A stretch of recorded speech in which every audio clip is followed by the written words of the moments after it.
First story is titled, Girlfriend named our son after her ex. I'm refusing to sign the birth certificate until she changes it. This is our first child and he was born a few days ago.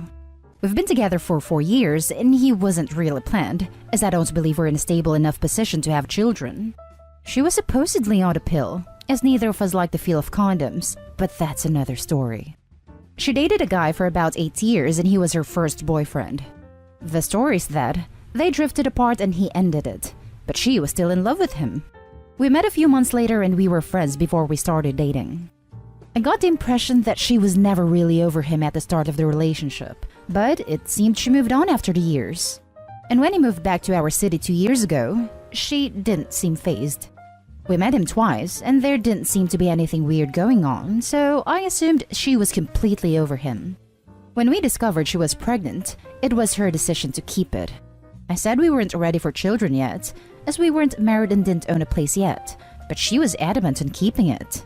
We argued back and forth over names, and went through various, okay, we have 5 vetoes each, but around 2 months ago, we settled on a name that we were both happy with. The baby is born, everyone smiles, and we're finally back home. It's time to register the birth, and I need to sign the birth certificate. However, to my surprise, the baby isn't called the name we agreed upon, but the same name as her ex. Not just the same name, but the same middle name as well, and then our surnames, after we agreed we'd use both our surnames and forgo the use of a middle name. I couldn't blow my top, of course, as she's still recuperating at home, plus there's this whole worldwide mess going on, so I should be happy all 3 of us are back home and safe. I did, however, ask her about it. She said that it was just a spur-of-the-moment thing, or she'll fob me off by saying she's too exhausted to talk about it. She's been fobbing me off for a few days now, so in the end, I told her calmly that I'm not signing the birth certificate until we change the name back to what we agreed. This caused a bit of a row with her, and she's now refusing to talk to me until I sign the certificate and agree to the name. I'm at somewhat of a loss here as what to do. I didn't want a child in the first place, but I was browbeaten into going along with it, and now the name we agreed on is taken away from me? And to add insult to injury, she's named the boy after her ex. And I'm now plagued with doubt and wondering if I should get a paternity test, or whether she's still in love with him. Now for the top comments. 100% get a paternity test. I don't want to disrespect your girlfriend, but it's freaking crazy to name a kid after her ex. Is she okay? Is she suffering from postnatal depression or anything? Not just first name, first and second names. Paternity test all the way. Yeah, this would be completely bonkers, even if she had totally cheated and it was the ex's kid. It's just a screaming banner that says, I'm obsessed with my ex and / or cheating, which is extraordinarily weird. Something is very wrong here. And if it's cheating, it also goes way beyond cheating. It appears you know what you need to do, so if it helps, here it is. 1. Get a paternity test. 2. Get tested for STDs. 3. Do not sign until the name is changed, and you are identified as the father via paternity test. In the end, you'll need to ask yourself if this is the type of relationship you want, because if she is this controlling and manipulative now, it will only get worse. This is the best advice. My opinion? Count it as a blessing that she's refusing to talk to you. Sort of reminds me of the time my cousin, as a child, got mad at her mom and shouted, "Fine then, I'll just go to my room." My mom and her mom looked at each other and were like, okay. Sounds like she thought the baby name line was where she was supposed to put the bio father's name. You should also get a paternity test before you sign the birth certificate to avoid any future issues. At this point, she's done absolutely nothing to indicate that it's your kid, and it almost seems like she's trying to subconsciously tell you it's not. You know, I wonder if that's what could have happened. Maybe she simply wasn't thinking and added the real father's name and passed it off as a child's name to try and hide a mistake. Now for the next story. Am I the a-hole for telling my mom she can't come into my house and meet her first grandchild after driving 12 hours? My mom is a textbook narcissist. She's great with babies and stayed home with my brothers and I. But the second we got a little older and could start thinking more independently or didn't need her as much, She started to be verbally and emotionally abusive.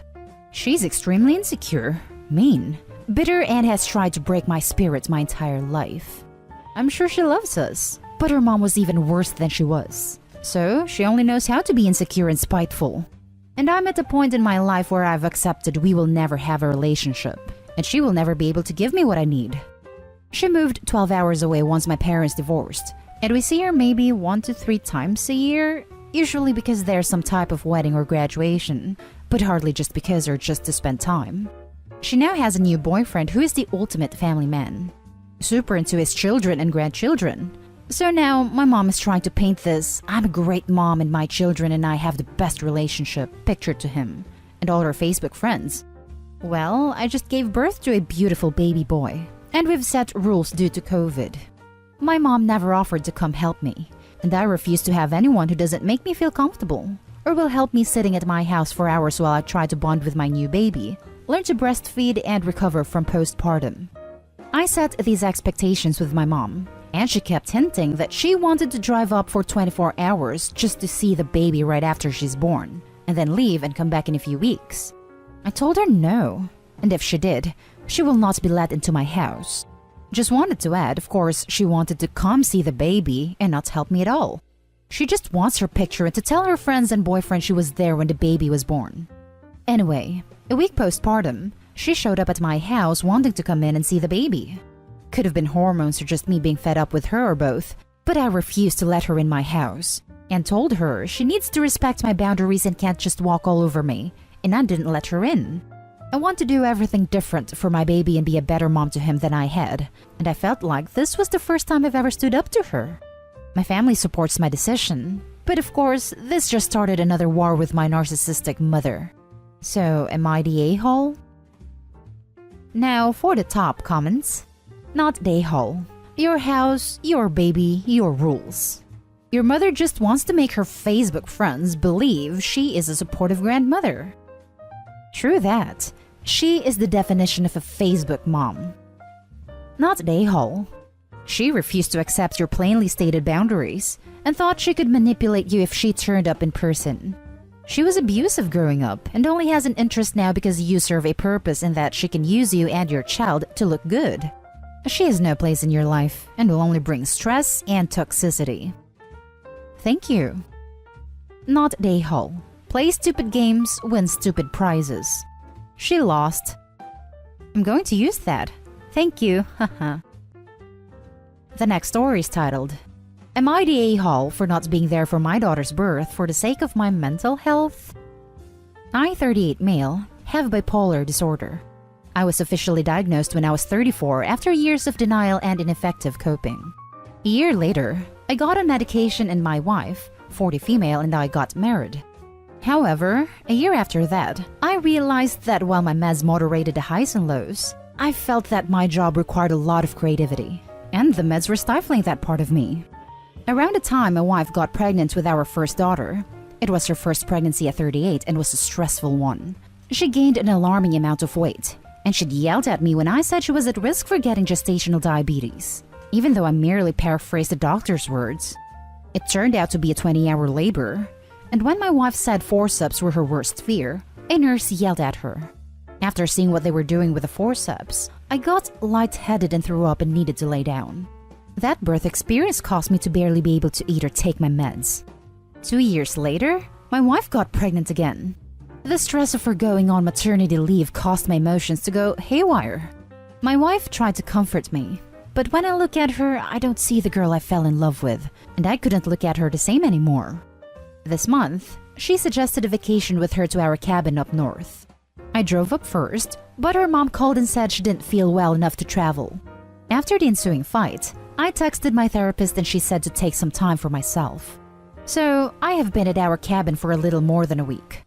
My mother-in-law calls me 2 days ago to tell me my wife went into labor early. This made me instantly nauseous because I just kept imagining the gruesome, disgusting sights from the last time. And I feared what would happen to me mentally if I ended up having to relieve it all. I didn't know the baby would come so early, and I could feel my head spinning. I had been slowly going off my meds since our 2-year-old was born, and by the time my wife got pregnant again, my doctor has been trying to sell me on med adjustments, which I hate even more. I realized the only thing I could control right now is my environment, and a delivery room wasn't one I could handle. So I ended up staying at the cabin for the rest of the night and through the next morning. My mother-in-law sent me an angry text saying that my wife needed an emergency C-section after 13 hours, and that words can't express both of their rage at me not being there. But then added that she was sure I would have screwed things up. Now I'm driving back, even though my wife screamed at me over the phone that she didn't want me to visit her in the hospital. She also said she rejected naming the baby after her mom instead of what we decided on.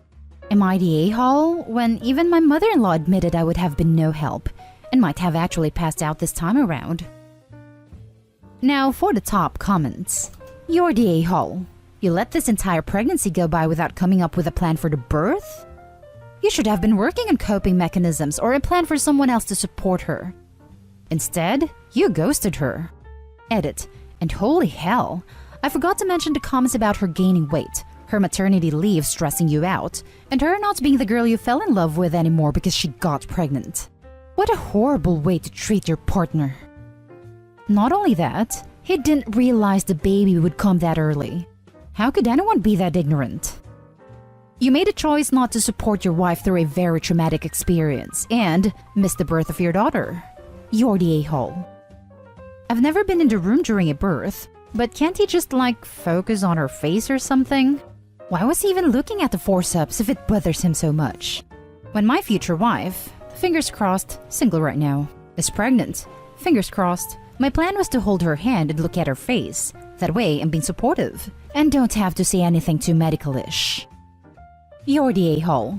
You had the option of medication, but chose to prioritize creativity over being a supportive partner and parent. You could have managed your condition and avoided this crisis. Yep, not to mention, for the most part, we're just as creative on the meds as off them. So that's a nonsense cop-out. Now for the last story. Am I the a-hole for letting my sister adopt my unborn baby rather than a friend who wants a baby? This is a little complicated. My girlfriend and I are 19, and despite all the protection we use, she still somehow got pregnant.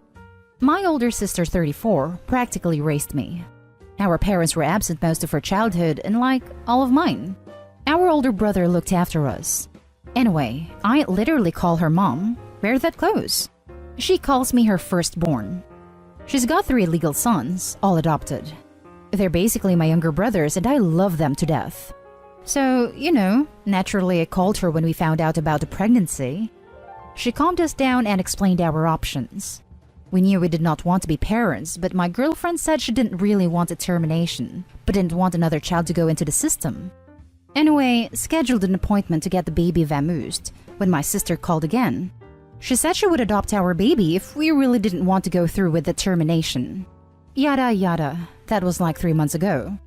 A few friends started asking about names last week when we eventually told them, and we basically explained that we weren't keeping the baby. A friend of ours, M, 21, has been trying for a baby with her husband for 2 years. We knew, but didn't think much of it. She contacted us asking what we're doing with the baby. I explained that my older sister was going to adopt them.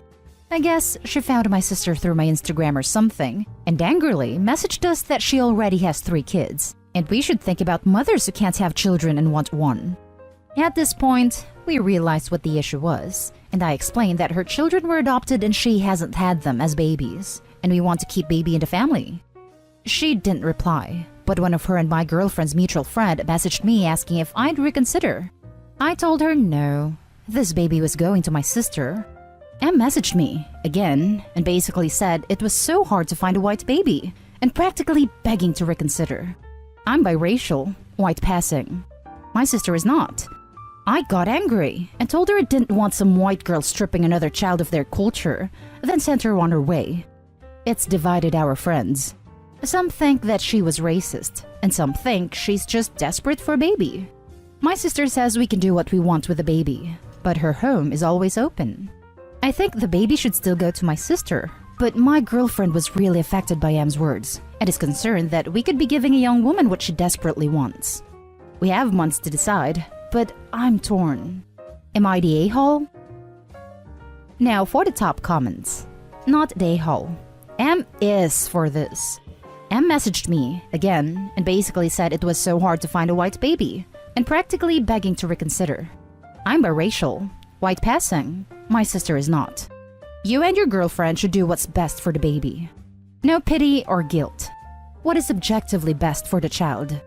I personally think that if your sister is as great as she sounds, it'll be best for the child and for you and your girlfriend if you decide to be a part of the child's life in the future with her approval. My sister is amazing. I love her so much, and I know the baby will grow up well loved. Not the a-hole. Someone who wants to adopt a white baby but not a black baby doesn't deserve any baby. You also want to keep the baby in the family. It is your baby right now, and will always be your baby, even when your sister takes over caring for them. It's great that you have the option to be able to keep your baby in the family, so they can still get to know you and be a part of your family unit. Haha, explaining family history to this baby when they get older is going to be fun. I'm your older brother, dad and uncle. And that's the end of this video, folks. As always, leave a comment and hit like and subscribe. And if you want more of this content, turn your notification on to get updated on the latest videos. And I'll catch you in the next one. Stay safe.